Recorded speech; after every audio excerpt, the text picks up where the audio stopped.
muito boa tarde a todos.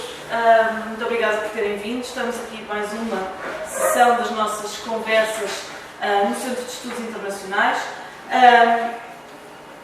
Queria começar, primeiro de tudo, por agradecer aos nossos oradores, que já vou apresentar com mais detalhe, mas temos o Bruno Cardoso Reis, a Aurora Almada Santos e o Carlos Ferreira. E vamos então começar esta nossa conferência sobre o 60º aniversário da Conferência de Bandung. A Conferência de Bandung que se reuniu nesta cidade indonésia, precisamente entre 18 e 24 de abril de 1955, e que reuniu 29 países, maioritariamente asiáticos, mas com a representação de 6 países Médio Oriente e africanos que tinham já alcançado a sua independência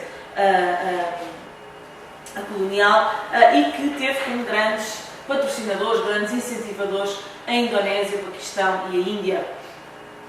O objetivo desta reunião era, sobretudo, criar um ambiente de cooperação, de fomentar a cooperação económica e cultural entre estes países que se estavam a libertar da linha do jugo colonialista, como estava a acontecer desde o final da Segunda Guerra Mundial, e, sobretudo, criar uma ideia de distanciamento, de algum modo, de cada uma dos blocos que estavam em contenda na Guerra Fria, já em pleno vigor.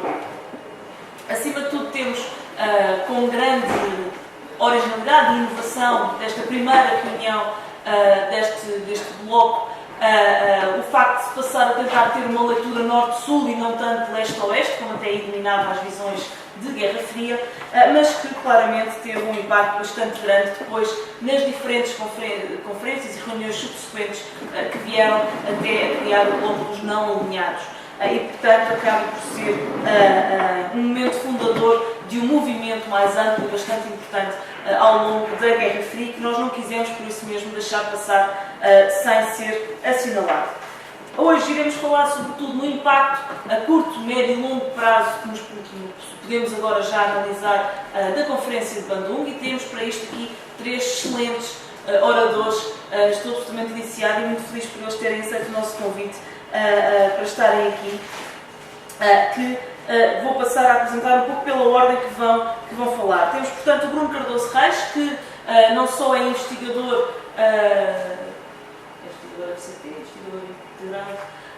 do Instituto de Ciências Sociais, aqui do lado, mas é também professor nesta casa, no Departamento de História, professor convidado aqui do Departamento de História. Temos, por outro lado, a doutora Aurora Almada Santos, doutorada pela Faculdade de Ciências Sociais e Humanas em História Contemporânea e trabalhou sobre a ONU e a política colonial portuguesa, e também investigadora do Instituto de História Contemporânea da mesma faculdade. E, por fim, temos o Carlos Ferreira, doutorando aqui no Departamento de Sociologia, salvo erro, aqui do ISCTE, e que é também um investigador sobre a história de Angola. Mais uma vez, nós queríamos agradecer em meu nome e em nome dos questões organizadores, da Marta, do João, da Ana Lúcia Sá e do Pedro Pombo, que também fazem parte da organização das conversas, agradecer a vossa presença e vocês estarem aqui hoje a conversar connosco, e muito rapidamente vou então passar aqui ao Bruno.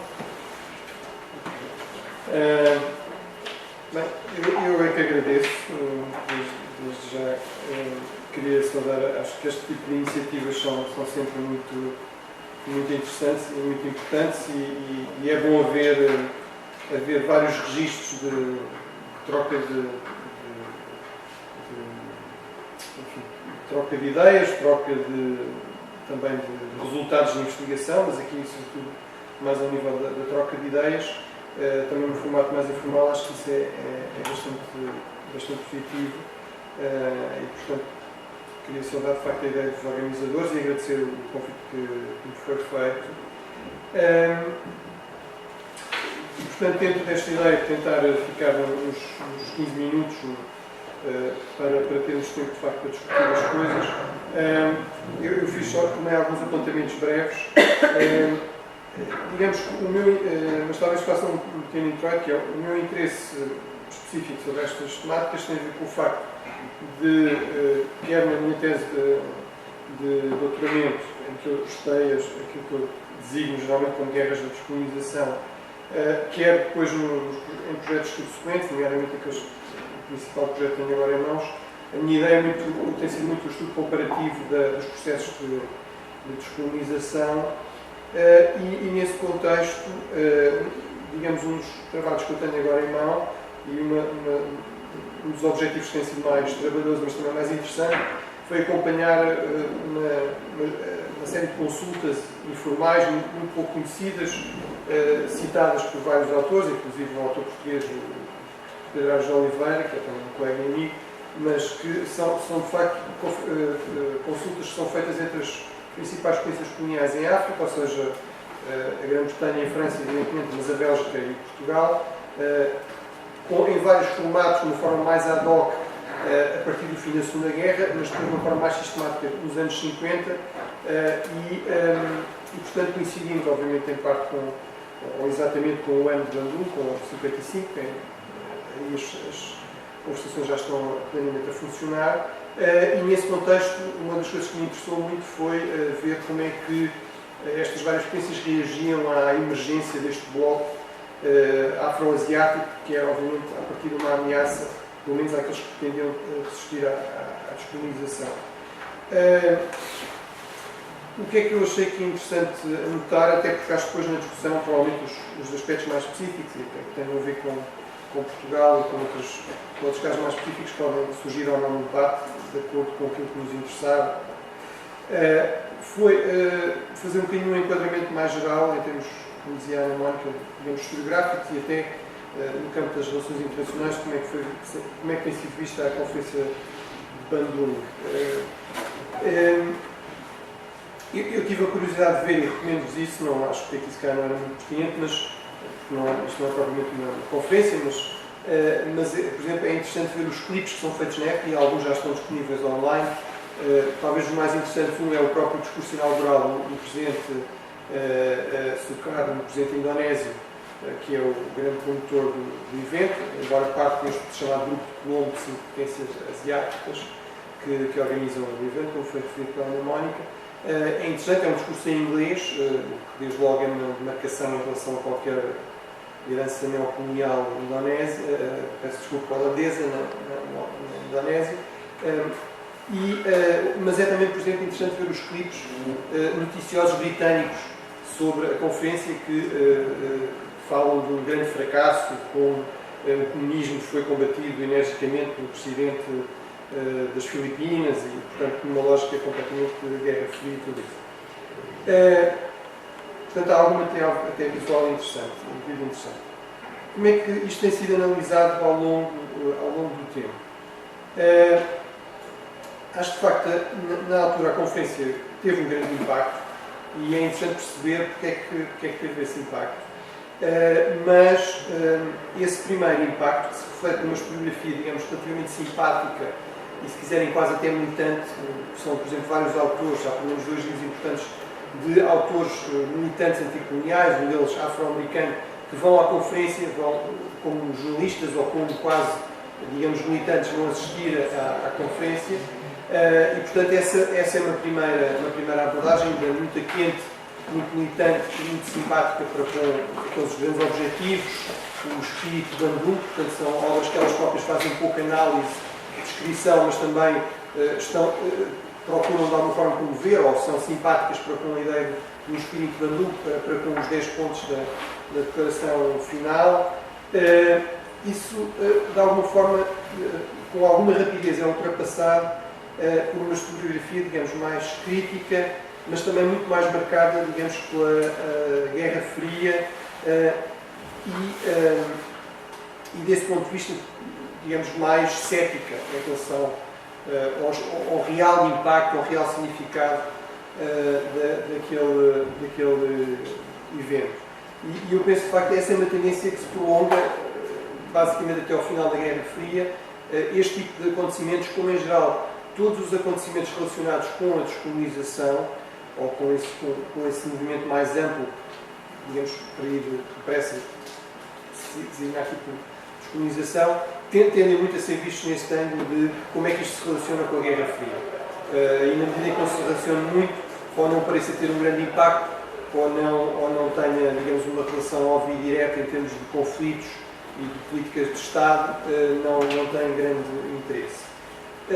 No pós-Guerra Fria, e como parte de uma viagem mais ampla, desde logo na história, mas também um pouco mais tardiamente na própria história das relações internacionais, com uma nova valorização da dimensão mais ideológica e mais cultural, como o cultural turn, a viragem cultural que se fala, e também com outra viragem ainda mais recente e talvez atualmente ainda mais na berra, ou na moda, se quiser, não quer dizer que necessariamente seja uma coisa má, mas isso parece-me claro. A ideia também de uma viragem para uma história mais global, mais descentrada e, portanto, para atores que não são as grandes potências do costume e que não são as grandes potências ocidentais do costume, todos esses fatores têm levado a uma reavaliação do impacto, do interesse, da relevância de Bandung, muito mais no quadro destas dinâmicas, da emergência das potências não ocidentais, da revalorização da própria dinâmica da descolonização em relação às dinâmicas da Guerra Fria, questionando inclusive se faz sentido dar assim tanta importância à Guerra Fria, se em termos de longo prazo, de impacto, em termos de história global, se não é muito mais importante o fim dos impérios formais, com todas as contradições e complicações que isso criou, mas é em si mesmo como um evento muito importante, e com digamos, um marco nesse processo, e também nesta dimensão mais cultural, ou seja, mesmo não tendo, mesmo que se possa dizer, vai não ser aqui uma aliança militar, não quer dizer que o acontecimento seja relevante. O facto de este só sair de uma declaração de princípios, bem, as declarações de princípios podem ser coisas importantes, essa dimensão mais normativa, mais ideológica, mais discursiva, tem sido muito valorizada. Obviamente este era um caso, um evento em que se prestava muito, e se presta muito, e se tem prestado muito a análise desse tipo, que tem, portanto, animado bastante a historiografia nos últimos anos, e há uma série de artigos e livros também interessantes que ilustram isso. Depois há uma outra dimensão, digamos, mais complementar, ou concorrente a esta, depende dos momentos e dos autores, que é, digamos, e que tem a ver também com a minha se quiserem, esquizofrenia institucional entre a história e as relações internacionais.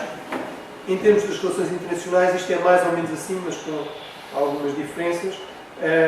Podemos dizer que há uma leitura, em termos das relações internacionais, as leituras tendem a ser muito teóricas e muito marcadas por escolas teóricas com algum peso. Durante grande parte da Guerra Fria, há uma tendência provavelmente dominante que tem de ser mais realista e que, aliás, retira muito a sua legitimidade da própria dinâmica da Guerra Fria, que é, de facto, muito cética em relação a este tipo de eventos. Ou seja, acha que isto mostra que estas potências estavam todas desorganizadas, desunidas, cada uma estava para o seu lado em termos de blocos da Guerra Fria, ou então tentavam não estar, mas isso queria dizer que não pesavam grande coisa, e, portanto, isto era tudo irrelevante. Ou como muito revelador destas divisões.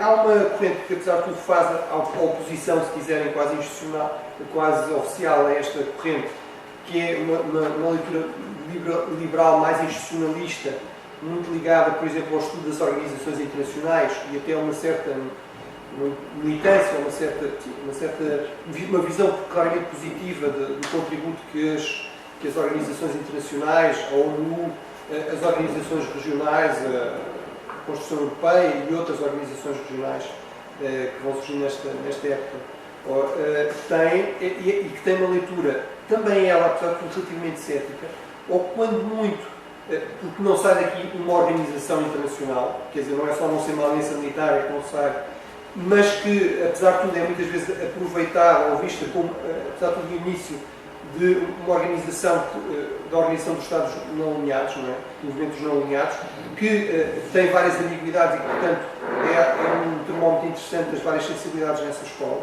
Aqueles que são mais duramente institucionalistas acham que não está suficientemente institucionalizada para ser assim tão relevante.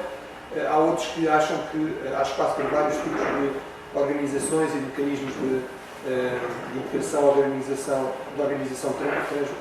internacional ou transnacional e que valorizam mais estas dinâmicas, mas talvez, mais uma vez, onde as coisas, onde este tipo de evento ganha mais importância e tende a ser relido com uma nova relevância também em livros relativamente recentes, já desta década, ou da década imediatamente anterior, é mais numa certa linha de, portanto, nem liberal nem realista, dos estudos críticos, dos estudos ditos construtivistas, ou seja, que valorizam muito mais dois aspectos que eu já referi aqui, que é, por um lado, a dimensão cultural, no sentido amplo, discursiva, cultural, ideológica, e, por outro lado, os que valorizam também esta descentragem da ordem internacional, ou seja, a ideia de que, se nós quisermos passar de uma ordem internacional para uma ordem global, temos que pensar muito mais em termos de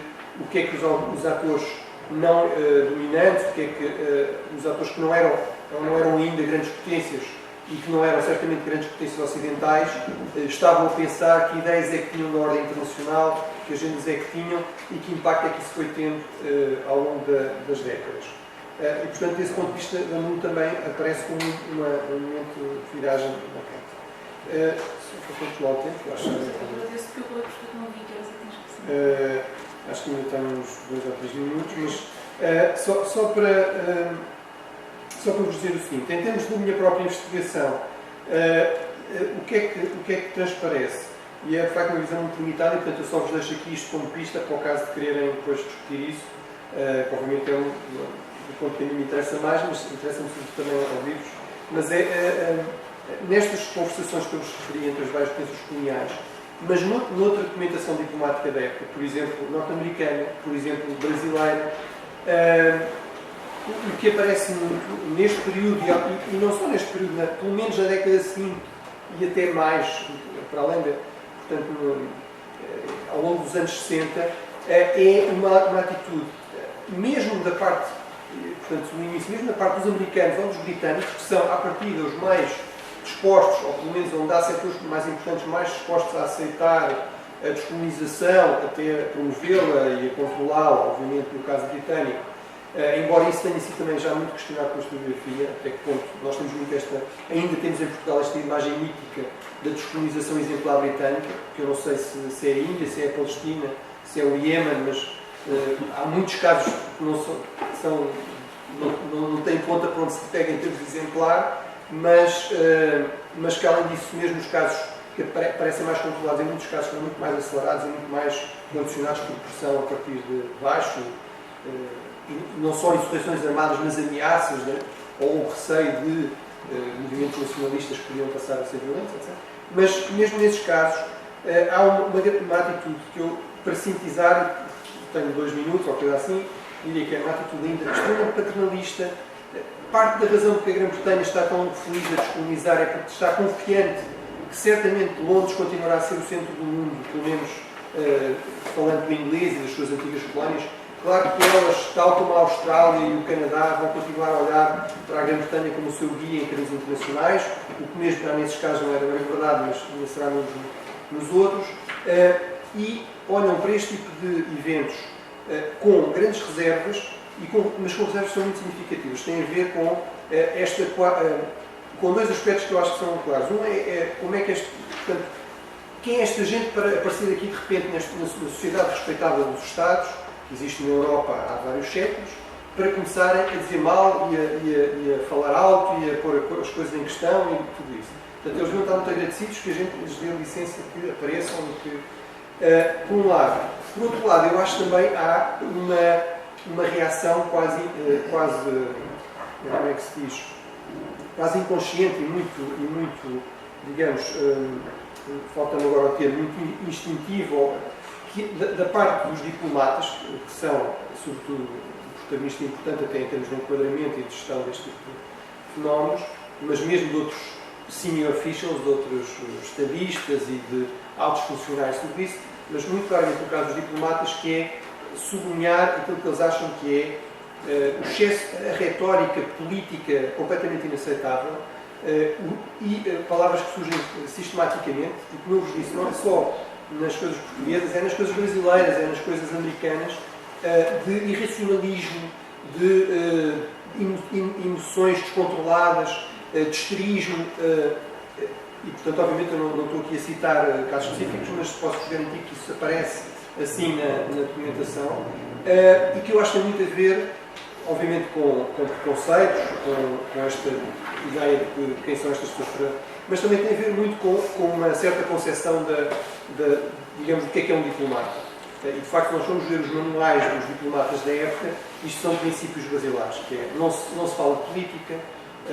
Ainda hoje de manhã tive uma coisa sobre o Vasco Calvo de Magalhães, que era em muitos aspectos uma figura interessante e até avançada para o seu tempo no quadro da diplomacia portuguesa, mas que estava-me a dizer o filho, por exemplo, dava por adquirido que não se podia dizer piadas, por exemplo, ele que era uma pessoa com um grande sentido de humor, para quem o conheceu,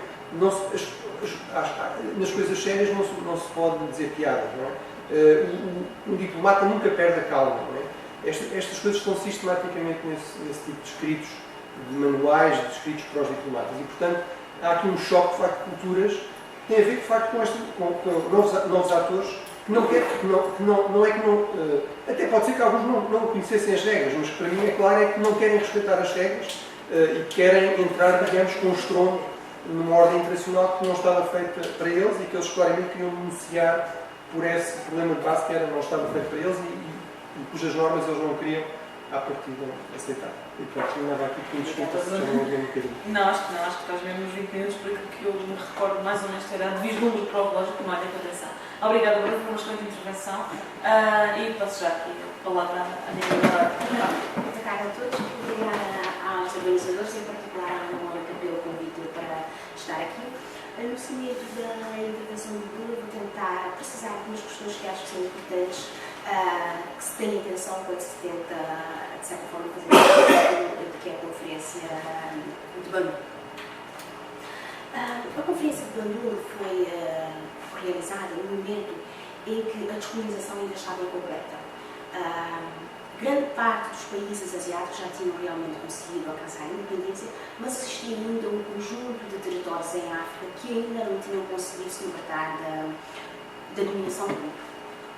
Por outro lado, Bandung aconteceu num momento em que os países recém-independentes estavam a confrontar-se com alguns dos desafios pós-coloniais, nomeadamente a questão da manutenção da unidade nacional e do desenvolvimento.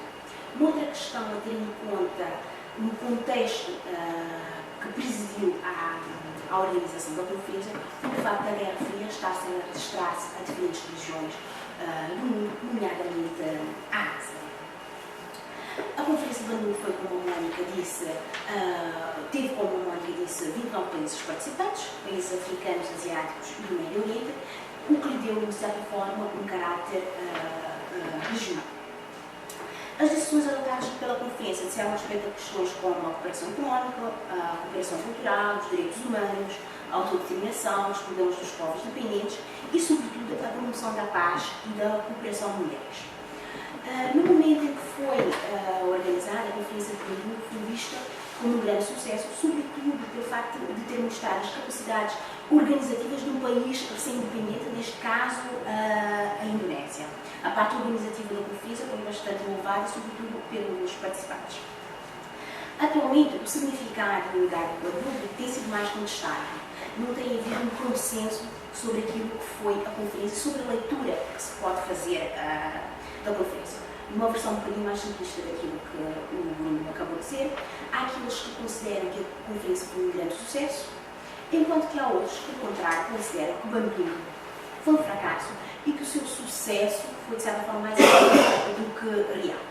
Aqueles que dizem que o Bandung foi um fracasso reportam ao facto de, no seguimento da conferência, não ter sido estabelecida uma organização regional de cooperação entre os países participantes. Aqueles que têm, de certa forma, defendido que Bandung foi um sucesso, têm tentado atribuir à conferência um papel normativo e um papel simbólico. Ou seja, têm tentado procurar demonstrar que a conferência de Bandung teve um papel bastante importante na formulação de normas de conduta para os Estados. Ao analisarmos o comunicado final da conferência, verificamos que havia realmente, que foram elencados realmente um conjunto de princípios sobre a forma como os Estados deveriam se relacionar uns com os outros. Estes princípios podem ser encontrados em muitos instrumentos do direito internacional, como, por exemplo, a Carta das Nações Unidas. E, nesse sentido, tem sido dito que Bandung, de certa forma, fez uma adaptação e uma difusão de normas que eram consideradas universais para a realidade e para o contexto regional. Ou seja, na realidade, Bandung teria sido uma forma de apresentar a Estados recém-independentes que tinham culturas políticas e ideologias bastante diversas entre si, um conjunto de princípios como, por exemplo, o respeito pela soberania territorial ou a não intervenção nos assuntos internos de cada país, que deveriam orientá-los nas suas relações. Ou seja, Bandung estabeleceu um código de conduta para o relacionamento entre os Estados. Relacionado com este papel normativo de Bandung, também tem sido apontada a questão do não alinhamento.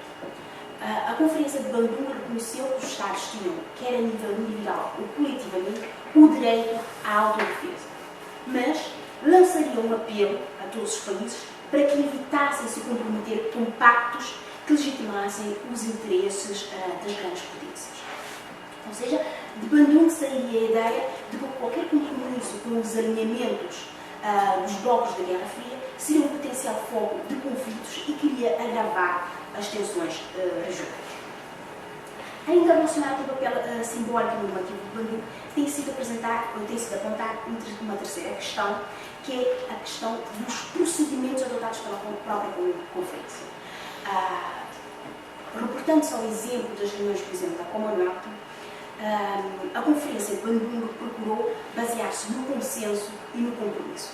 E por isso até houve questões que eram bastante fraturantes que se evitou que fossem discutidas. Da Conferência de Bandung sairia um apelo para que os Estados utilizassem no seu relacionamento uns com os outros a diplomacia de consenso, que recorressem a consultas mútuas, ao diálogo e ao compromisso.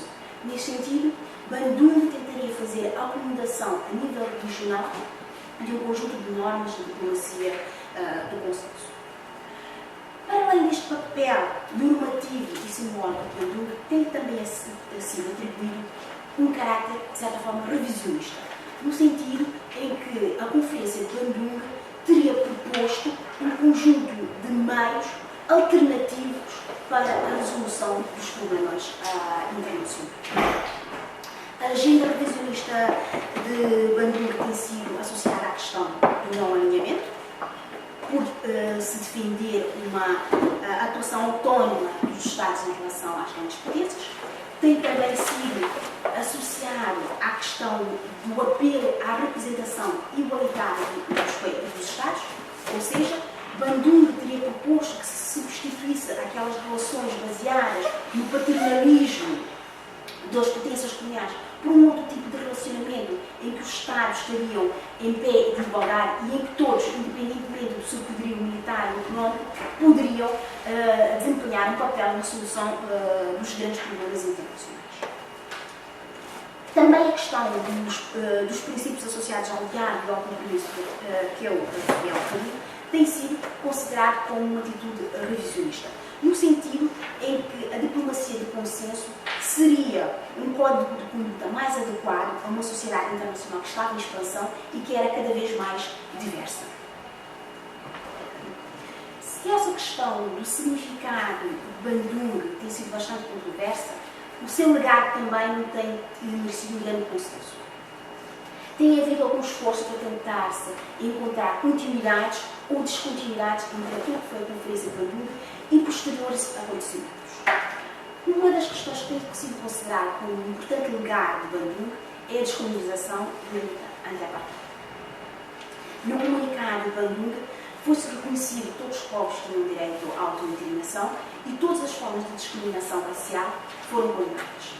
Curiosamente, a linguagem utilizada em Bandung relativamente à questão da autodeterminação dos povos seria, passado alguns anos, em 1960, reproduzida na Declaração sobre a Concessão da Independência aos Países e Povos Coloniais, que é um dos grandes marcos para a descolonização. De certa forma, pode-se dizer que a ideia da autodeterminação, que era anterior a Bandung, acabaria por receber um impulso na conferência e mais tarde seria criado em outros fóruns internacionais e acabaria por servir de quadro normativo para a descolonização. Um outro lugar de Bandung que tem sido apontado é a questão da coordenação entre os países afroasiáticos nas Nações Unidas. Com a ascensão de um conjunto de países ao Estado de Independência em 1960, a maioria afroasiática passaria a dominar a Organização das Nações Unidas. Isso teria uma consequência imediata, que é tornar a organização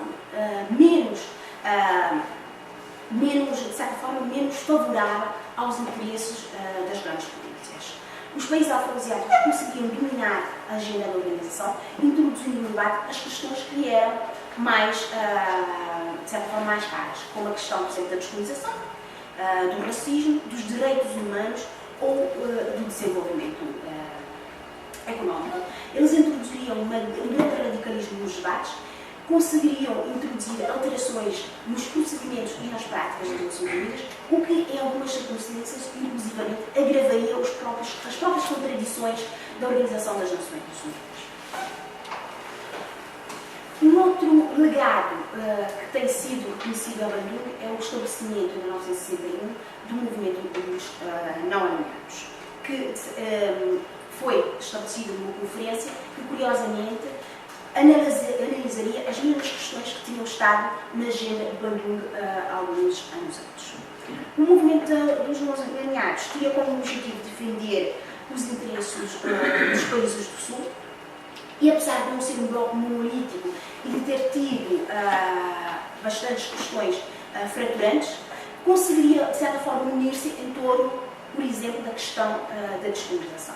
O movimento dos não-alinhados acabaria por ser bastante importante para conseguir o avanço, sobretudo nas Nações Unidas, de algumas questões prioritárias, como a questão da descolonização precisamente. O legado de Bandung também tem sido conectado com a questão do desenvolvimento económico. Na conferência, os participantes defenderam que se devia incrementar a assistência internacional aos países desenvolvidos de forma a que conseguissem ultrapassar as suas dificuldades económicas. Posteriormente, com os debates sobre o estabelecimento de uma nova ordem económica internacional e sobre a diminuição dos desequilíbrios entre os países norte e sul, a maioria afroasiática conseguiria nas Nações Unidas introduzir a questão do desenvolvimento na agenda. Isso levaria, por exemplo, ao estabelecimento da Conferência das Nações Unidas para o Desenvolvimento, para o Comércio e o Desenvolvimento, ou então à criação do grupo G77, em que os afroasiáticos se associariam aos países latino-americanos. Nas Nações Unidas, o G77 envolver-se-ia nos debates sobre a justiça na distribuição de bens e ajudaria no desenvolvimento, na conceptualização, de certa forma, de um direito ao desenvolvimento, que defenderia a autodeterminação económica e a soberania permanente sobre os recursos naturais de cada país. Gostaria ainda de destacar uma última questão que tem sido considerada como um legado do Bandung, que é a criação de um mecanismo de cooperação regional permanente para a Ásia, ou seja, tem sido estabelecido uma associação direta entre Bandung e a criação da Associação das Nações do Sudeste Asiático em 1967. Essa associação adotaria os mesmos princípios da diplomacia do consenso e do compromisso que tinha estado presente em Bandung. Para finalizar,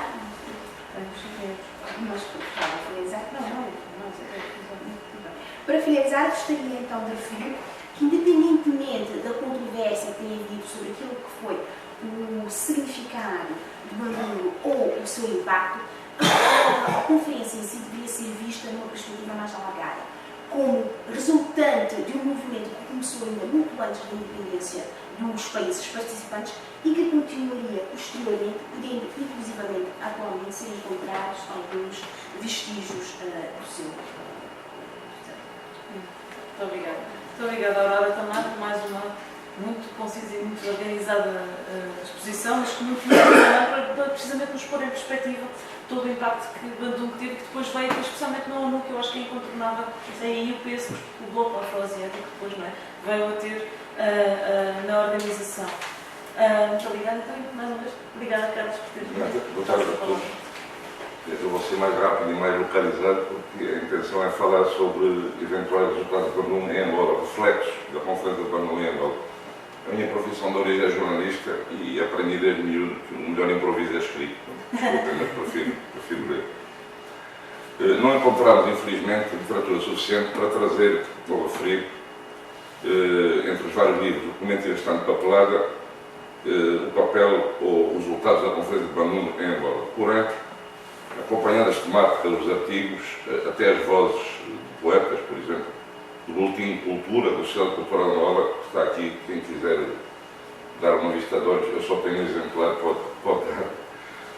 Parte substancial das suas conclusões está plasmada em cada número dos 12 desta revista chamada Cultura 2, publicada entre 1957 e 1960, quando é extinta pela PIB, que era a Associação Cultural, que era o Boletim.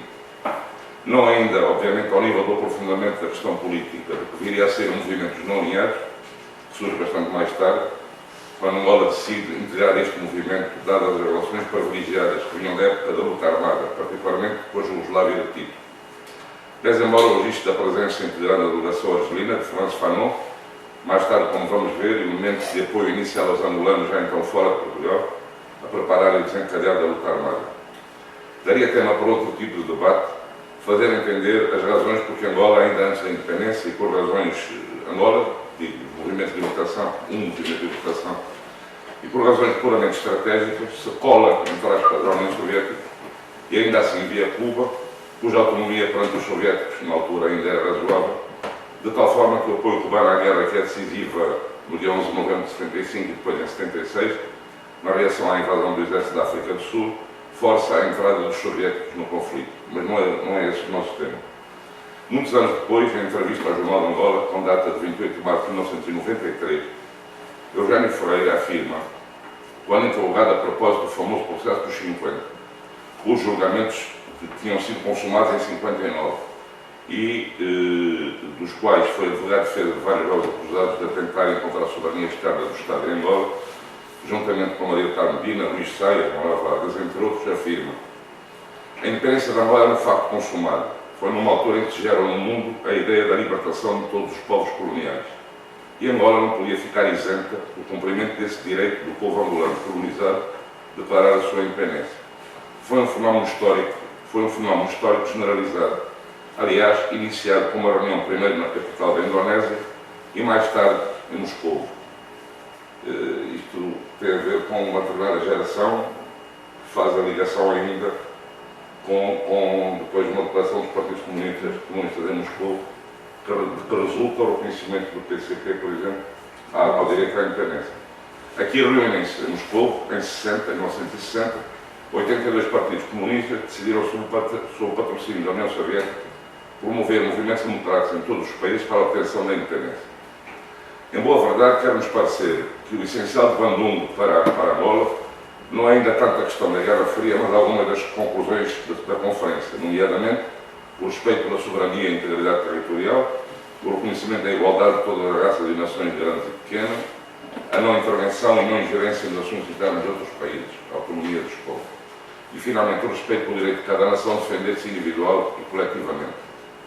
No entanto, consultando esse livro que publicámos em março do ano passado, o próprio processo da polícia política portuguesa que aparece apenas à publicação do boletim registra não apenas correspondência, mas também contactos entre instituições e pessoas que tinham estado em Bandung, bem como a valorização de alguns aspectos teóricos mais tarde ressaltados na conferência, digamos que um pouco avant la lettre. Alguns exemplos. No editorial de abril de 1947, da Cultura, afirma-se: o homem, entre aspas, sim, o livre desenvolvimento de todas as suas virtualidades potenciais não pode manter-se alheio às doutrinas e às realidades que, em matéria política, se vêm gizando, definindo, corporizando, na estrutura do mundo novo, cuja projeção se observa já em toda a sua contextura, ante o passo de circunspectos espectadores, para quem o presente e o antigo são a solução definida e definitiva do evoluir social. Entre 1947 e 50, não consegui precisar a data, a revista Présence Africaine escrevia: a cultura ao serviço da política não é um fenómeno recente. A política sempre utilizou a componente espiritual da cultura para reforçar o seu papel. Com Aimé Césaire e Leopoldo Senghor, a cultura seguia Sartre no seu alfameiro. A autenticidade, é evidente por si, consiste em tomar uma consciência lúcida e verídica da situação, em assumir as responsabilidades e os riscos que tal situação comporta, em reivindicá-los no orgulho e na humilhação, às vezes no horror e no ódio. A PIDE detecta a troca de correspondência com o consulado da França em Luanda, por altura, por exemplo, da morte de Frederico Joliot-Curie. Detecta uma carta enviada pela Sociedade Cultural ao Dr. Manuel Valadares, físico português, à época já exilado em Paris.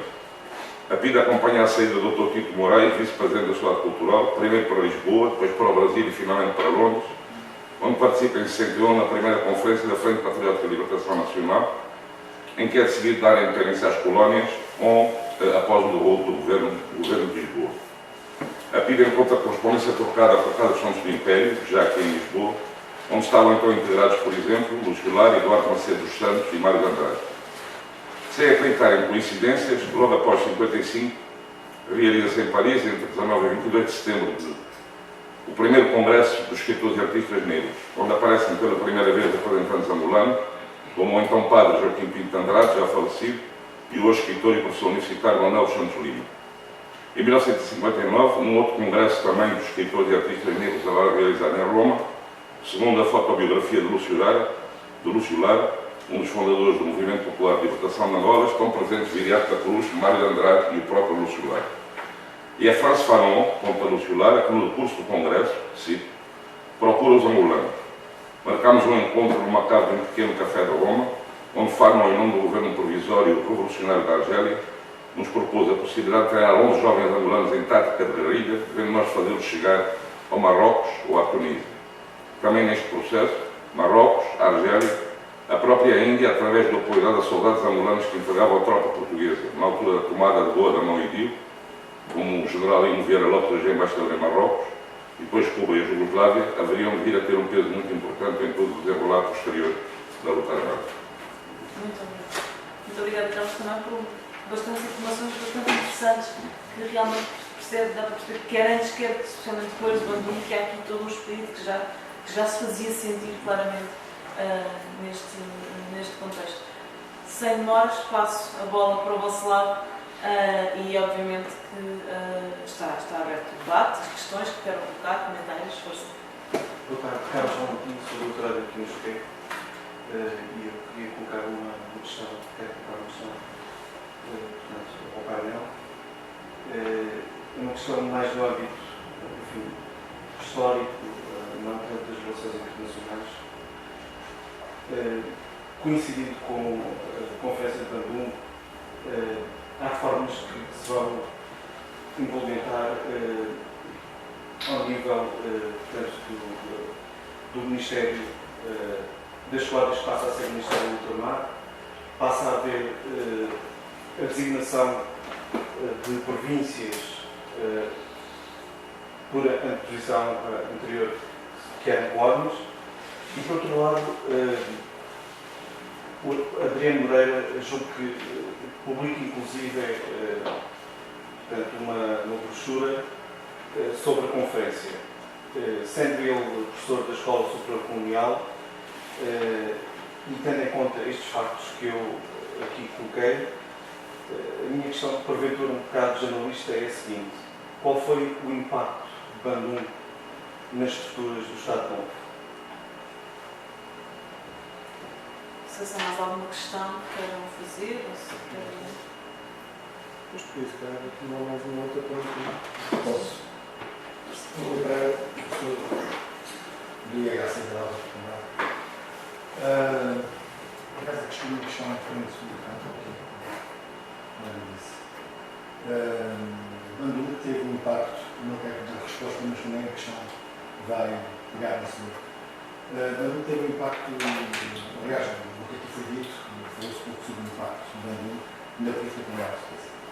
E eu queria só, mais do que colocar questões, e não procurando responder, porque isso não quer dizer que vocês são, esclarecer um pouco essa questão. Há o Adriano Moreira, logo em setembro de 2005, faz uma conferência Nacionais de Lisboa, sobre Bandung, portanto, poucos meses depois. Quem pegar numa obra que define muito a política comunal do Estado Novo, que é a Política Feminina, que é o primeiro número na coleção de estudos sociais, encontra aí um conjunto de 320 páginas, metade tem referências constantes a Bandung e a visão portuguesa sobre Bandung, o impacto de Bandung. E Bandung teve, de facto, havia no Estado, enfim, no regime colonial, no governo, uma escola, um conjunto de pessoas com responsabilidades ou governamentais ou ideológicas que acompanharam os resultados de Bandung. A questão da alteração cosmética, que foi a designação do colonial para o Bandung, é anterior a Bandung. Era o decorrer da alteração constitucional de 53 ou 54, se não me engano, ou 51. O ato colonial depois é revogado a seguir, se não me engano. E é nesse intrigo, digamos, que a designação colonial desaparece da Agência Geral de Estudos Colónias, Ministério das Colónias, tudo isso vai ao ar nesse substituto. Mas o impacto realmente de Bandung está nas tomadas de posição, digamos, do grande ideólogo da política colonial para a Grã-Bretanha. E, mais do que isso, em 18 de maio do ano anterior, a 54, foi criado o Centro de Estudos Sociais, lá que era dirigido pelo Grã-Bretanha. Durante cerca de um ano e tal, não teve nenhuma atividade de novo. Mas após Bandung, são criadas 3 linhas de investigação, uma delas sobre o sindicalismo e relações de trabalho em África, que era entregue a uma professora desta casa, o Mário Tanha. Outra sobre as minoridades do trabalho português, que era uma questão que o regime sabia que através dessas chamadas minorias étnicas que nos territórios coloniais tinha, digamos, disputados dinheiros de consciência nacional, foi entregue ao Jorge Dias, ao antropólogo, e finalmente, uma coisa que era muito própria da África, que eram movimentos associativos e mutualistas, movimentos perfeitamente conscientes, entregue a Eduardo Santos, mas lendo a Grã-Bretanha, nós percebemos que era um indivíduo, naquela altura, ainda hoje, não é vivo, eu, enfim, tive a oportunidade nas minhas investigações de falar com ele várias vezes, uma pessoa que estava muito informada sobre os resultados da Conferência de Bandung e ele próprio se preocupou em digamos, alertar na visão portuguesa, não é? E essas consequências. E eu queria ainda precisar aqui mais uma das questões. A Conferência de Bandung é antecedida no anterior pela Conferência de Manila. Na Conferência de Manila é que se estabelece, em 1967, o primeiro desenho da Organização dos Estados do Sudeste Asiático. Não refletem sobre a Carta do Pacífico, ainda, não estabelecem, digamos, uma organização como depois mais tarde seria em 67. E a Conferência de Bandung, que raramente é atribuída a construção de movimentos não alinhados, não é? A Conferência de Bandung afirma isso sim, não o princípio do não alinhamento, mas sim o princípio da neutralidade. Será apenas na Conferência de 61, em Belgrado, acho que em 57 houve uma conferência intermédia em Cairo. Uma das questões levantadas também pela colega Aurora foi a questão de não ter havido, e que também estava presente nas palavras do voluntários, do Carlos Reis, de não ter existido da importância da Bandung. Porque Bandung não deu origem a uma organização ou algo similar. Isso tem uma explicação. Do meu ponto de vista, a minha tese é de que, por um lado, os países asiáticos dominavam a conferência, do Colombo, dominavam a conferência, já estavam aqueles países de alguma forma organizados naquele embrião que seria a organização dos países do Sudeste Asiático. E, por outro lado, o número de países africanos era muito grande, não é? Estavam 6 países africanos, aliás, 8 em boa verdade, porque havia 2 representações, uma representação da Equilândia argelina e uma representação do Gachemir, do exílio, atenção. Havia uma representação do Ghana. do Ghana. Embora o Ghana ainda não fosse independente. Sim, o Ghana estava como um país presente, apesar de ser independente. Estava o Gastur também tunisino, atenção, não o Neo-Gastur de Berbiga, é outro, Gastur, rei Gastur. E, portanto, a África não tinha um peso, só mais tarde, a partir de 60, 61, com aquele movimento das independências, é que de facto. Depois é curioso que o impacto, voltando para uma questão que já agora queria pôr ao Bruno, muito rapidamente. Os impactos, seria interessante ver o impacto de Bandung noutras organizações, não sei se tem dados sobre isso, noutras organizações, por exemplo, eu nunca estudo isso. Eu nunca estou Bandung para o impacto da política cultural portuguesa, que é a minha responsabilidade. Eu nunca estou Bandung para outras organizações, por exemplo. A Ligar, na altura não estava formalmente constituída, certo, nos anos seguintes, teve várias reuniões. E que sei que, por exemplo, a Carta Nacional, CIA, que é de 56, uma espécie de Documento Nacional Civil, alude explicitamente a Bandung. De facto, eu penso que Bandung pode ter tido mais influência do que nós supomos. Ou seja, haveria já, é essa a questão que eu coloco, para colocar uma questão, porque não estudei as relações internacionais com esse detalhe, se não haveria, noutras organizações que já estavam a nível, digamos, da separação norte-sul constituídas, Ligas Árabes, proto-Ligas Árabes, a Associação dos Países do Sudeste Asiático, pelo facto de estarem constituídas, se depois Bandung não reforçou os seus princípios, e se por outro lado, também o facto de elas estarem já em Constituição, se de alguma forma impediu que Bandung desse origem a um movimento, a uma organização própria. Essa é a questão fundamental. E também, já agora, queria também, se me permite, agora, se me pudesse esclarecer qual é a relação do artigo 73 da Carta das Nações Unidas com com o Bandung, porque parece que há uma relação qualquer, que eu também não tenho experiência. Não sei se há mais alguma questão relacionada com este tópico, mais de Portugal eu só queria aqui acrescentar também um pouco. Será que todas estas alterações que surgem, mesmo com a atividade da memória do Instituto, se está relacionada só com o Bandung ou também com a própria admissão de Portugal às Nações Unidas nesse ano também de 55, porque é um ano realmente que é marcante. E depois, logo seguida, 56 do Suez, que também é apontado como um momento de fraturante e um momento de viragem na própria atuação internacional e na percepção que Portugal tem da situação do futuro colonial, do futuro da sua realidade colonial.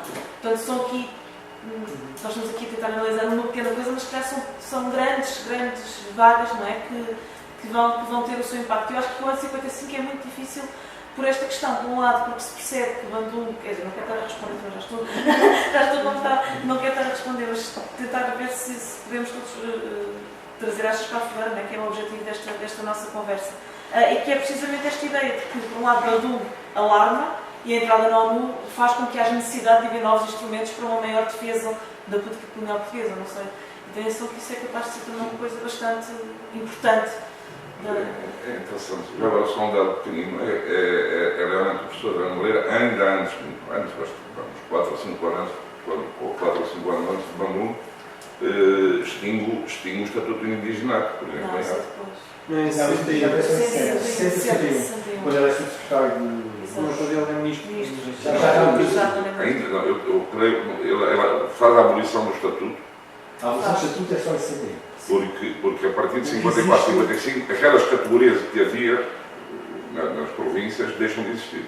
Não, o Estatuto do Indigenato. Ou seja, essa é uma das grandes contradições. Não é abolir o Estatuto, mas há transformações no nível local e social. Há uma divisão das categorias. As categorias de assimilado e de indígena. Mas há a grande divisão que ocorre antes de 60 e 61, que ocorre em 54 e 55, é a divisão do trabalho indígena. Exato. E é a divisão também dos questões culturais do sistema prisional. Contrato de trabalho. Sim, contrato de trabalho. Curioso sobre os castigos culturais. Foram não só abolidos, os castigos culturais foram abolidos de tal forma que o Estado quis, após Bandung, fazer desaparecer o registro do castigo cultural. E não se encontra hoje, não sei se vocês sabem, mas na administração colonial portuguesa, cada vez que era aplicado um castigo cultural, 30 palmatoadas por isto ou por aquilo. O administrador devia, porque em português é registar o livro dos castigos culturais, aplicar ao indivíduo tal 30 palmatoadas por isto. Ora, há uma circular confidencial do Ministério do Ultramar, já em 55, para as administrações coloniais, dizendo que era proibida a aplicação de castigos culturais e que fizessem desaparecer todos os artigos de registro. E hoje não se encontra um livro de registro dos locais. Mas eu só acho aqui que há um risco que é quase inevitável, mas que é de passarmos, de facto, de uma tendência que eu acho que é clara, que é, sobretudo no mercado português, as atenções são muito focadas, ou têm sido muito focadas. Primeiro foram muito focadas na questão do ONU, e depois foram focadas alguma coisa na questão do Suez, e de facto Bandung fica completamente esquecido. Mas eu acho que também não se pode, quer dizer, passar para o outro extremo, não estou a dizer que seja esse o caso, mas aqui podemos ter às vezes um bocadinho essa tentação, não é? De tudo teve origem em Bandung, e Bandung é o grande ponto de referência. Portanto, eu acho que essa questão que a Ana Marca colocou é de facto pertinente, e a minha inclinação na resposta seria, obviamente Bandung faz parte de toda esta dinâmica, Portugal entra nas Nações Unidas num contexto que ainda é relativamente seguro para o Ocidente, mas que já é cada vez mais crítico do colonialismo, nomeadamente por causa das independências asiáticas, e em que há estes movimentos, portanto, isso reforça esse alarme ou essa precaução em relação àquilo que será a entrada na ONU. Portanto, como sabem, não acontece em 1945, Portugal não entrou na guerra, e a União Soviética depois veta sistematicamente isso, e só em 1955 é que há um grande acordo, também por causa das novas independências, e portanto há uma série de Estados que a União Soviética achava que apesar de tudo seriam menos colados ao Ocidente, e portanto admite fazer aí uma negociação e entra uma série de Estados. Mas, portanto, eu acho que esse é o ponto sempre central. Mesmo a atenção do Adriano Moreira por estas questões tem a ver com isso. O Adriano Moreira faz parte das delegações portuguesas, ou irá fazer parte das delegações portuguesas às Nações Unidas, e faz parte das delegações a estas conversações entre as potências coloniais que têm lugar como preparação para a reunião da Assembleia Geral das Nações Unidas em setembro. Portanto, provavelmente é até o único elemento, a única pessoa viva que esteve presente nessas negociações, porque todos os outros responsáveis diplomáticos e coloniais britânicos e de ordem serviço eram muito mais velhos, e diga-se, aliás, que essa reação, do ponto de vista estritamente tático e diplomático, foi relativamente bem sucedida. Ou seja, nessas conversações que eu analisei não só do ponto de vista estritamente das reuniões, mas de todo o trabalho preparatório, que é um material imenso, quer nos arquivos coloniais, quer nos arquivos diplomáticos, por exemplo, uma coisa que sobressai é que a performance portuguesa espantou toda a gente. Os britânicos, os franceses, e sobretudo os britânicos, conheciam bem a diplomacia portuguesa, não conheciam estes rapazes novos que apareceram e ficaram muito espantados com a performance bastante desembaraçada de Portugal num fórum multilateral em que não havia essa experiência. Agora, em termos de questões mais de fundo também foram levantadas. Sobre o impacto em Portugal, eu acho que, em parte, o nosso colega já respondeu. De facto, o Adriano Moreira é talvez dos mais atentos e retoma até esse tema depois, portanto, há um artigo dele na Nação e Defesa, já bastante posterior, em que ele chama a atenção precisamente para ter sido um dos primeiros a prestar atenção a Bandung, mas numa linha em que ele, apesar de tudo, na altura é preciso situar o contexto, não é? Ele tem um artigo também acho que em 55, um artigo, uma brochura, enfim, uma publicação em que ele ataca o imperialismo da União Indiana, em 55, portanto, uma das primeiras utilizações que eu consigo comentar do termo imperialismo em Portugal é pelo regime. Nos anos 50 eles utilizam para denunciar o imperialismo americano e o imperialismo também da União Indiana, e esse é um ponto importante na discussão de Bandung. Ou seja, eu acho que, pelo menos em termos do contexto mais imediato, há um momento marcante, e é até um colega indiano que chama a atenção para isso, que é o conflito entre a Índia e a China em 62, que de alguma forma do ponto de vista de Portugal, a quebra é a própria invasão de Goa. A própria invasão de Goa é Bandung, e todas estas declarações são denunciadas como, estão a ver, é completa hipocrisia, eles se dizem que não vão interferir e que é a resolução pacífica dos conflitos e não sei o quê, e estão a invadir Goa, mas do ponto de vista destes países, que obviamente achavam que em relação ao colonialismo a luta armada era justificada, a questão é o conflito entre a Índia e a China. E inclusive é muito esta ideia, que a Índia é muito marcada, e a Índia conhece bastante de facto neste processo, que é a Índia deixou-se apanhar de surpresa pela China, pela invasão chinesa em 62, na fronteira dos Himalaias, porque acreditou nestes princípios. E, portanto, há uma espécie de viragem realista na cultura estratégica indiana que ainda hoje é muito marcada, apesar de uma série de outros discursos e retórica, mas tem muito a ver com isto, e também nas reações ocidentais. Há muita, por exemplo, os americanos, em privado e até mesmo em termos públicos, quer dizer, basicamente dizem, estão a ver, quer dizer, andaram aqui chateados uma série de anos com estes grandes princípios e agora, afinal, somos nós é que temos de salvar a Índia, porque se não fôssemos nós a enviar armas e coisas, a China marchava até Nova Delhi, se quisesse, porque estes princípios não serviam para nada.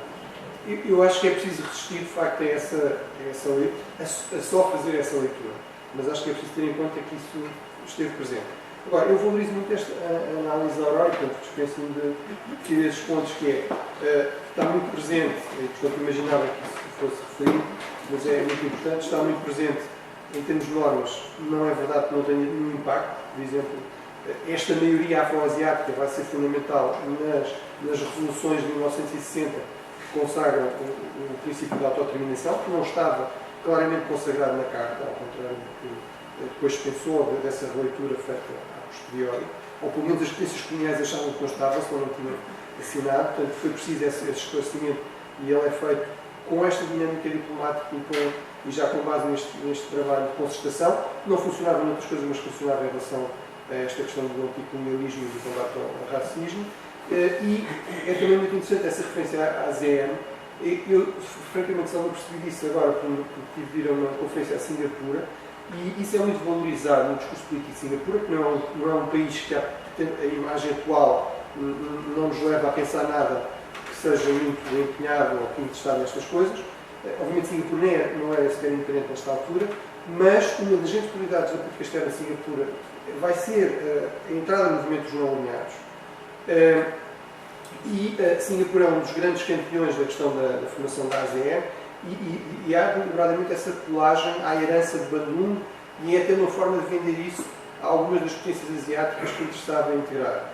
E, portanto, eu acho que mesmo em termos de as organizações que interessam são de integração regional e, temos um exemplo perfeito disso, a par da organização da referência mais clássica, que é movimentos não alinhados, que sofreu, de facto, depois muitos destes problemas quando perdeu algumas das causas aglutinadoras do combate ao colonialismo e isso, mas é interessante teres referido esse aspecto, porque eu acho que é um ponto que na Ásia, por exemplo, é muito valorizado e há muito essa consciência de que há uma herança normativa que depois pode não funcionar ao nível da Índia e da China, mas funciona, por exemplo, como princípios consensuais para aquele grupo de países do Sudoeste Asiático. Acho que não havia assim muito mais que eu pudesse acrescentar. A África não tem peso, era só o último ponto antes de para agora não falou. Desculpa, esse é um ponto muito interessante, porque é verdade, a África não tem peso, mas a conferência é sempre designada como afro-asiática, e há uma grande preocupação das potências coloniais, apesar de todo este paternalismo e de acharem que aquilo não deu em nada e que eles todos chatearam e tudo isso, há uma grande... Por um lado, este paternalismo traduzindo-se em coisas como o que é que os asiáticos têm a dizer sobre a África, eles não percebem nada da África, as independências asiáticas não têm nada a ver com a África, portanto, em 55 os britânicos estão a dizer isso, não estão a planear, não têm aquela descolonização exemplar, de longo prazo, que vai resultar em 60, não, eles estão a achar que vão ficar durante décadas em África, em 55, e estão a dizer, mas o que é que estes asiáticos vêm aqui chatear e dizer que eles não percebem nada, nós é que percebemos, não é? As pessoas coloniais, a África, a Ásia, pronto, já se teve lá umas independências, mas claro que a África vai ser diferente. Portanto, este interesse asiático e esta determinação asiática que estes princípios se aplicassem também à África vai ser uma coisa, acho muito importante, mas aí temos outro especialista, não é? Como elemento mobilizador destes movimentos proto-independentistas, e por outro lado vai causar preocupação nas potências coloniais, que é visto como uma ameaça, ainda sempre com esta ideia que não é uma ameaça muito séria, mas não é uma coisa que não é toda irrelevante e que vale a pena estar atento. E, portanto, aí aparece-nos outra vez o Adriano Moreira para a cara. Obrigada. Vou começar pelas duas precisões que fez. Relativamente à questão do não alinhamento, Bandung tem sido considerado como a raiz da ideia, na questão do apelo aos países para que não alinhassem com os pactos dos blocos rivais da Guerra Fria. Relativamente à ASEAN, realmente já existiam experiências anteriores, inclusivamente anteriores a Bandung, exatamente. Mas a ASEAN tem sido considerada como derivando diretamente da Conferência de Bandung. Relativamente à questão do impacto de Bandung na política colonial estatal, como já se falou um bocadinho aqui, eu vou pegar a situação por uma outra perspectiva e vou juntá-la com a questão da relação com o artigo 73. Portanto, Bandung acabaria por ter uma grande importância nas Nações Unidas, com o grupo dos países afro-asiáticos. Isso depois acabaria por ter uma grande influência na forma como a questão colonial portuguesa foi analisada. Seriam os países afro-asiáticos a imprimir um determinado tipo de interpretação à ideia de autodeterminação, pegando um pouco daquilo que vinha de Bandung e que depois serviria de enquadramento à forma como a questão colonial portuguesa foi analisada. Foi progressivamente, através da análise da questão colonial portuguesa, mas também da questão da Namíbia e da questão da Rodésia e também da questão do apartheid, que a ideia da autodeterminação foi sendo afinada ao longo do tempo. A relação do artigo 73 com Bandung. O artigo 73 da Carta estabelecia algumas obrigações para as potências coloniais, que eram obrigações bastante, de certa forma, que podiam ser interpretadas de uma forma bastante ampla. Progressivamente, os países afro-asiáticos foram tentando imprimir uma interpretação mais estreita, ou seja, tentar conseguir que as potências coloniais passassem a responder às Nações Unidas pela administração nas colónias. Esse procedimento já começou ainda antes de Bandung. Com Bandung vai ter um outro impulso. Depois, chegando a 60, vai haver a declaração sobre a concessão de independência. Depois, com isso, algumas das questões relacionadas com o artigo 73 da Carta perdem importância e o que passa a prevalecer no discurso e no debate das Nações Unidas é a questão da autodeterminação. Já não é tanto aquela questão técnica do fornecimento das informações sobre a administração das colónias e já não é tanto a questão de preparar as colónias para o autogoverno, mas sim a exigência fundamental passa a ser a concessão da autodeterminação, sendo que a autodeterminação, apesar dos esforços de inúmeras potências coloniais, é interpretada pela maioria como significando a independência. Ok. Depois, a questão de se Bandung... Posso só fazer um parênteses?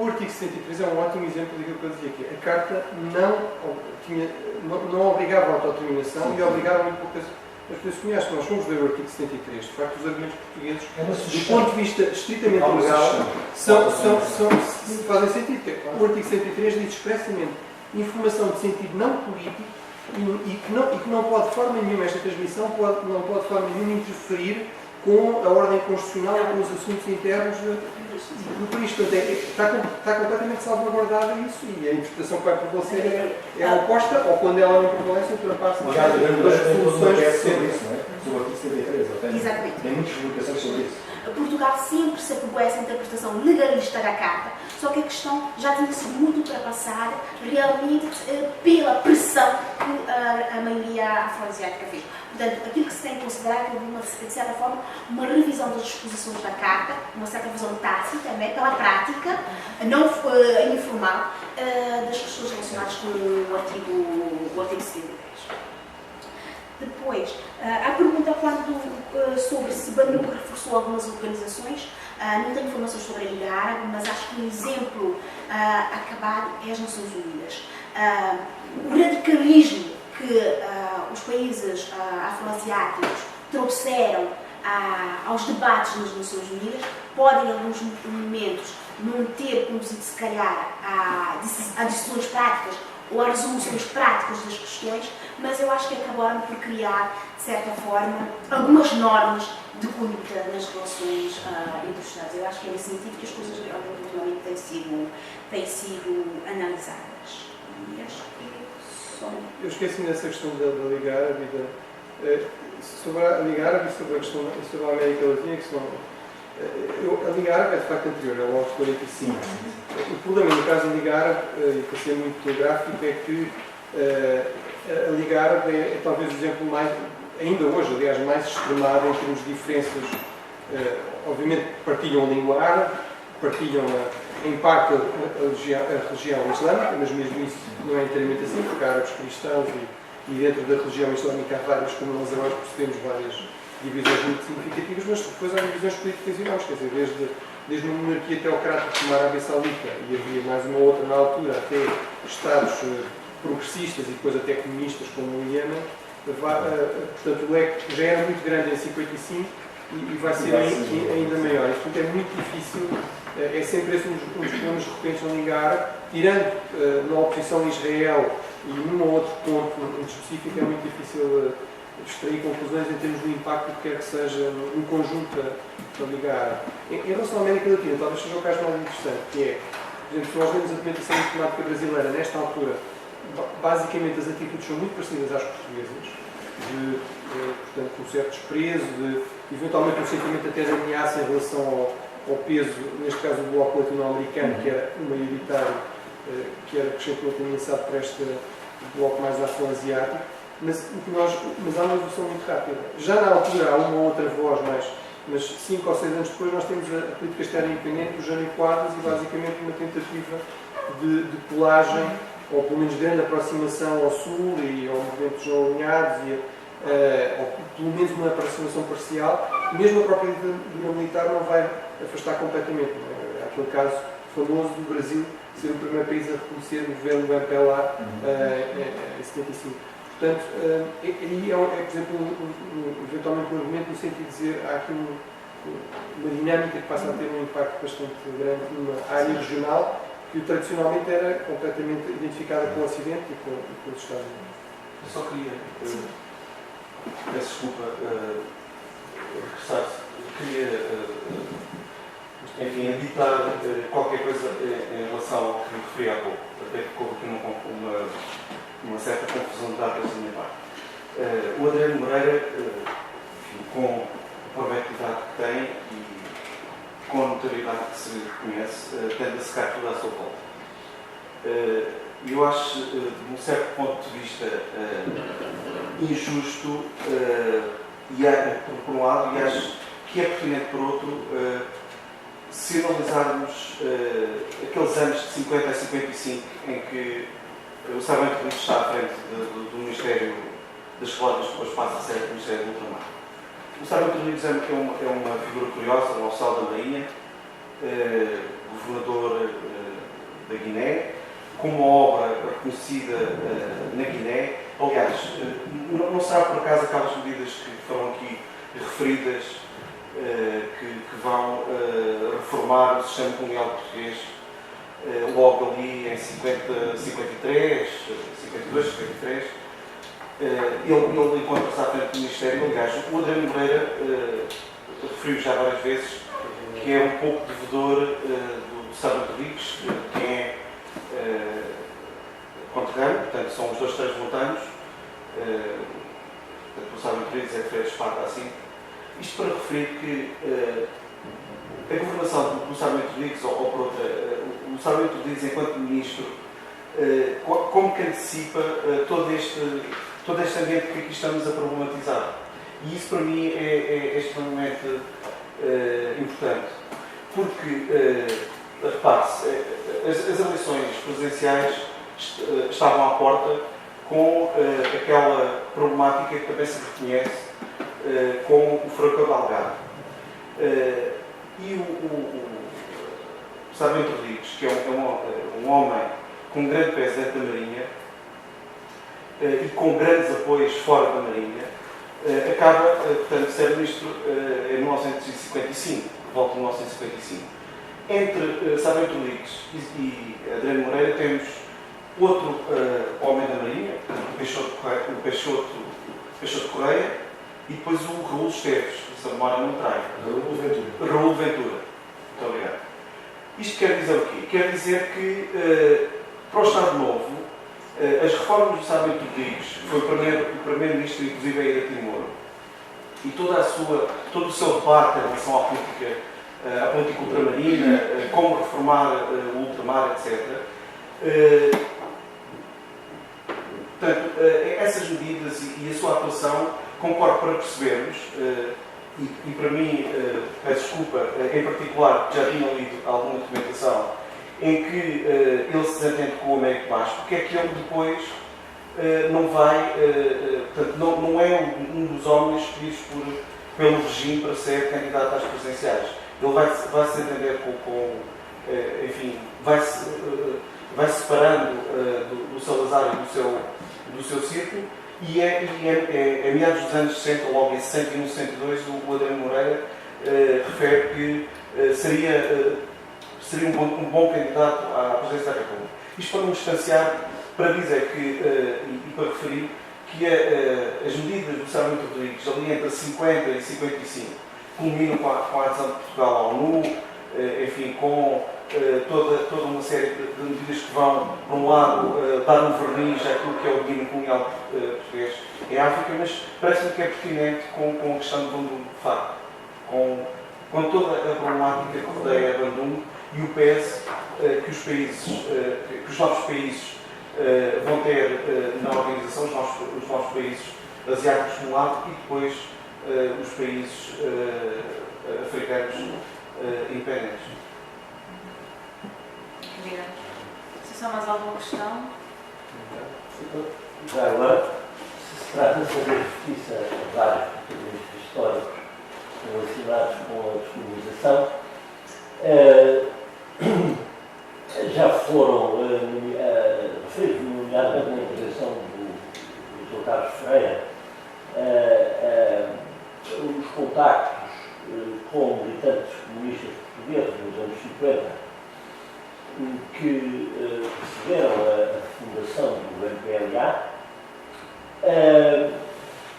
É conhecido também que das forças da oposição portuguesa, em 1957, o Partido Comunista Português foi o primeiro a formular expressamente a identificação com o objetivo da independência das colónias na mesma ocasião da aprovação do programa do partido, no 5º Congresso. O que é, entretanto, menos conhecido é o que está para trás. É evidente que toda a gente sabe que a União Soviética e a Internacional Comunista tiveram uma das bandeiras do apoio aos povos coloniais, e foi um dos aspectos em que o comunismo se distinguiu da tradição europocêntrica do socialismo histórico.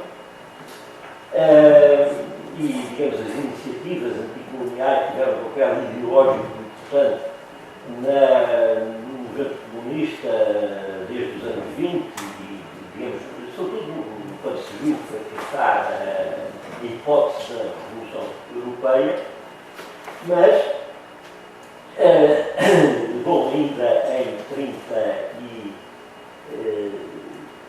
27 há um congresso da Liga Anti-Imperialista, que era também, de certa maneira, fomentada e, sobretudo, apoiada pelo movimento comunista.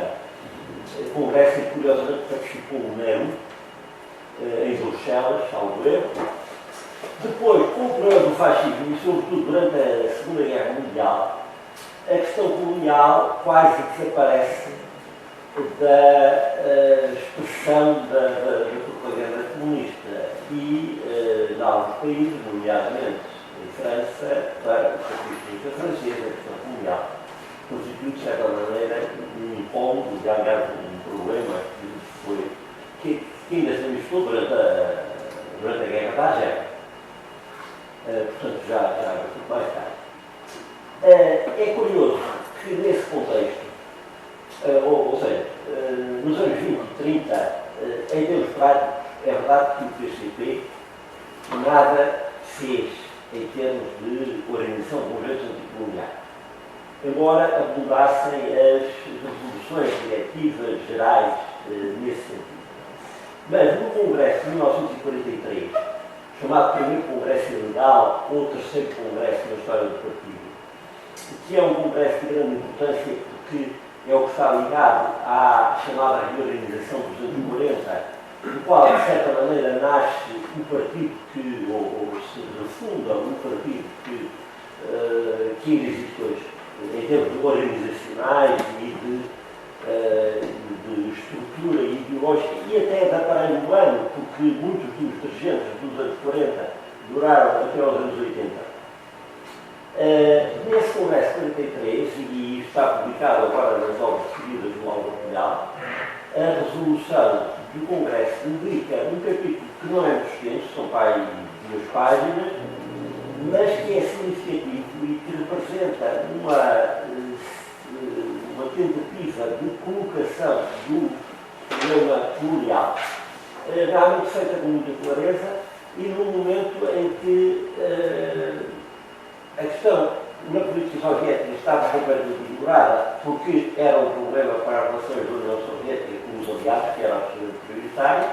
A Internacional Comunista tinha desaparecido e portanto é interessante que nessas circunstâncias há esta preocupação de definir uma posição e a oposição pela independência em relação à questão colonial, embora dizer também com toda a clareza que isto constitui uma dificuldade nas relações entre o PCP e as outras forças da oposição antifascista e a questão muito importante foi a partir deste Congresso que se tomava, ou foi em coincidência, digamos, com este Congresso que se organizou em Portugal o MUNAF, o Movimento de Unidade Antifascista.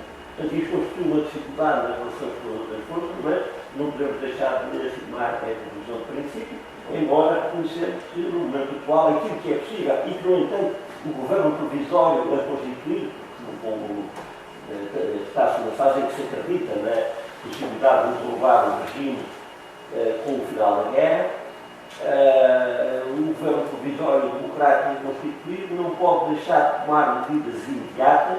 E aí refere-se explicitamente, não me lembro se o Estatuto não diz nada, mas pelo menos a questão do trabalho forçado. Neste Congresso, creio que 57? 43. Não, o número 57 já aparece o Agostinho Neto e o Lúcio Lara participaram. Até hoje a gente não sabe se é como militantes, se é como convidados por serem ambulantes. Nenhum deles nunca esclareceu isso. Ou por outro, o Neto várias vezes disse publicamente que tinha ido como militante comunista. O Lúcio Lara sempre disse em privado que não, tinha ido como ambulante, foi convidado, não como militante. Portanto, a gente não sabe exatamente qual é a verdade a partir daí. Mas pode ter um deles integra o Congresso, não como assistentes, digamos, participam.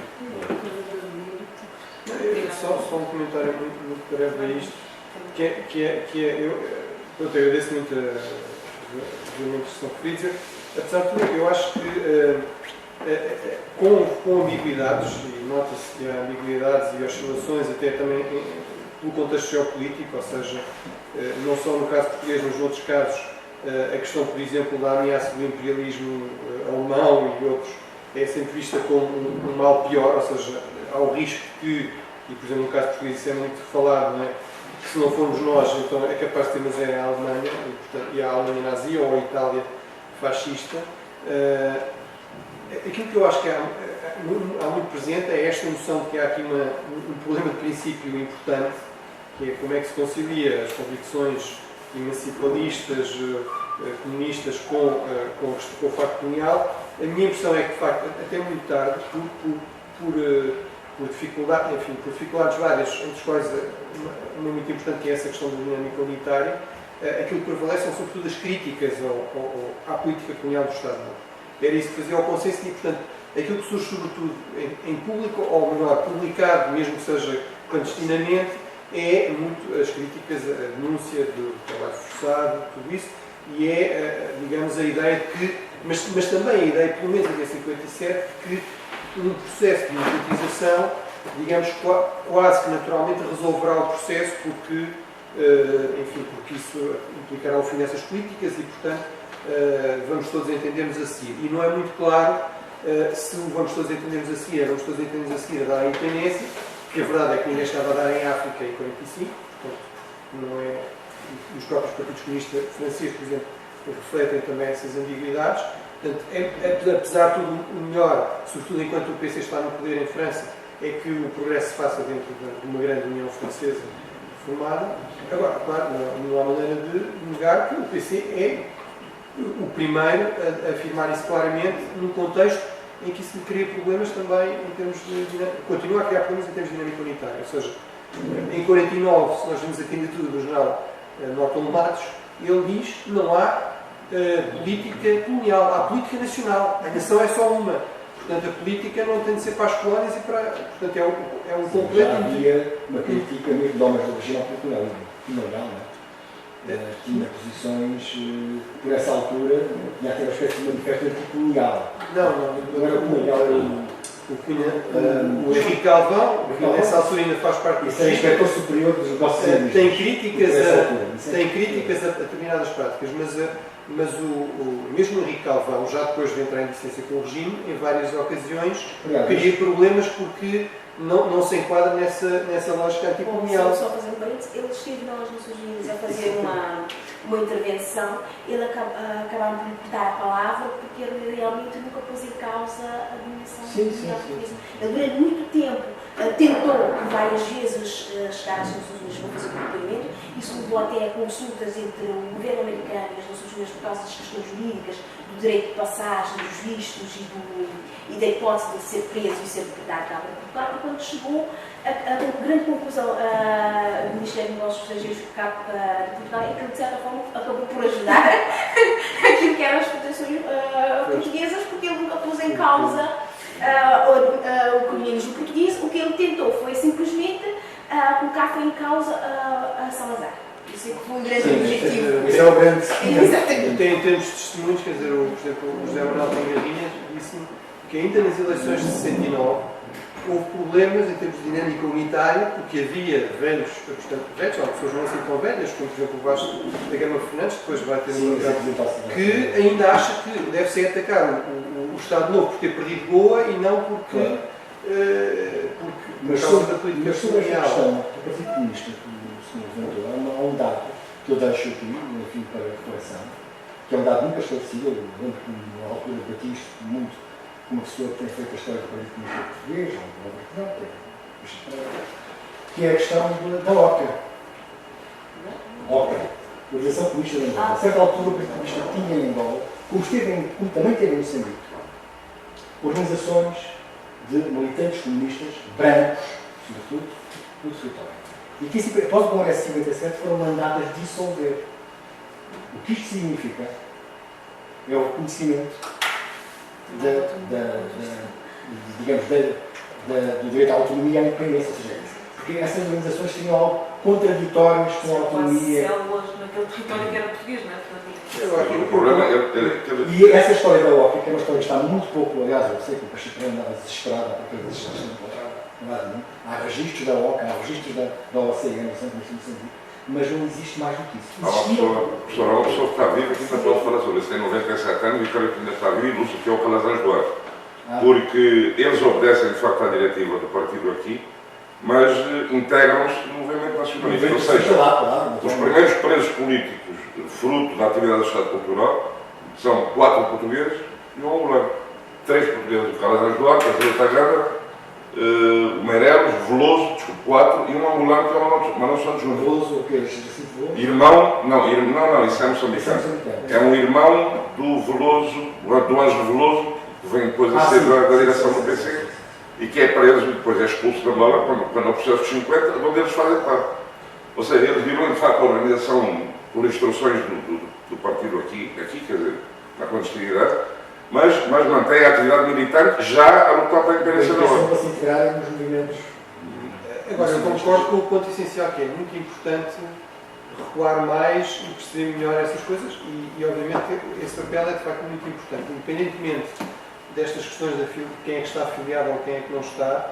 É claro que dentro das dinâmicas políticas portuguesas é o PC que tem um papel essencial ou o papel mais importante em termos destas elites que depois vão ser as elites fundadoras do movimento independente. Só mais uma coisa, em relação a essa ideia de que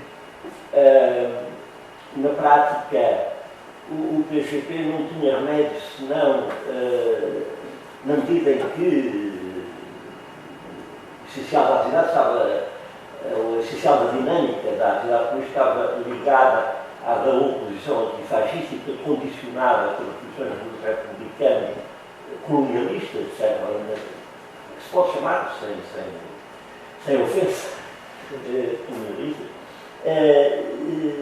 Isso tem aspecto de verdade, ou melhor, é verdade sobre certo aspecto. No entanto, em relação à tal resolução do Congresso de 43, deve-se prestar atenção que realmente a resolução, que é do punho do Álvaro Cunhal, que está publicado nas obras dele, rejeitava essa ideia. Quer dizer, a ideia é que com a democracia tudo se resolve, inclusive a questão comunal, não é claramente aceito pelo Cunhal e não faz parte da lógica dessa resolução. Onde há, aliás, artista, eu não estava a dizer que seria isso, estava a dizer que era essa a lógica para você na oposição. A resolução que deve dizer-se também diz com todas as letras, até agora nada fizemos. Nada fizemos, quer dizer, em termos de suscitar nas colónias movimentos de independência. Eu suscitar em termos de apoio. Até agora nada fizemos. Aliás, depois do Congresso 46, que está ainda mais ligado ao contexto de pós-guerra, a questão desaparece. Certamente isso reconhecer. Eu penso que essa referência, ou o tratamento que, apesar de tudo, o Congresso 43 a questão teve, possivelmente deve-se muito a uma iniciativa pessoal do Álvaro Cunhal, que tinha as suas ideias próprias e tinha até a sua experiência de jovem do contacto com o Internacional Comunista. Também não é importante para o efeito. Mas, por outro lado, com as prisões de 49, inclusive do Cunhal, entrar na regra de 50, há por um lado um refluxo do partido, mas há também a questão do chamado desvio de direita, que não é irrelevante.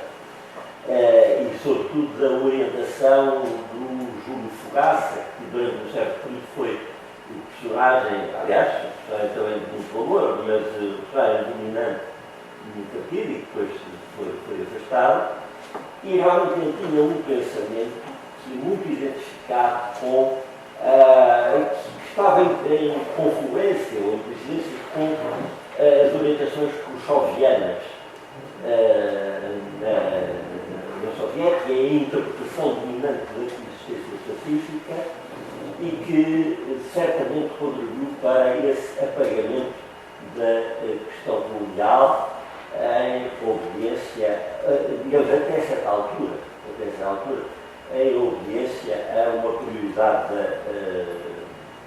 da unidade de prática.